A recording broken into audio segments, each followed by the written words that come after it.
مولانا شبیر احمد عثمانی اللہ ان پر رحمت فرمایا اپنے حواشی میں لکھتے ہیں کہ ہمارے صوبے کے حکیم شاعر نے بڑے اچھے لفظ لکھے کہ ہمارے صوبے میں جو دانا شاعر ہوا کون ہے؟ اکبر الہ آبادی میں وہ دب گئے، علامہ اقبال کچھ آگے نکل گئے، زیادہ شہرت ہو گئی پاکستان کی وجہ، ورنہ ان کا وہ استاد ہی ہے جو کچھ اقبال نے سیکھا ایک اکبر سے سیکھا۔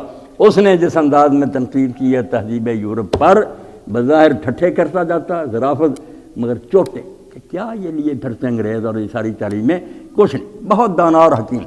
تو ان کے اشعار دیے ہیں۔ اب زمانہ بھی ہے کہ اللہ کے رسول علیہ السلام کا ذکر خیر ہو رہا، ہر زمانے میں ہونا چاہیے۔ تو اشعار ہیں اکبر الہ آبادی کے، ہے یہ وہ نام خاک کو پاک کرے نکھار کر۔ اللہ کے رسول کا نام ایسا پاک ہے کہ اگر مٹی ہو نا تم تو سونا بن جاؤ گے۔ ہے یہ وہ نام خار کو پھول کرے سنوار کر، کانٹا ہوگے تو پھول گلاب کا بن جاؤ گے۔ برکت ہے اس میں، آ جاؤ نبی پاک کے پیچھے۔ ہے یہ وہ نام عرض کو کر دے سما ابھار کر، زمین ہوگے تو اتنا بلند کرے گا کہ تم آسمان کی بلندیوں پر پہنچ جاؤ گے۔ اکبر اسی کا ورد تو صدق سے بے شمار کر، صلی علی محمد صلی علی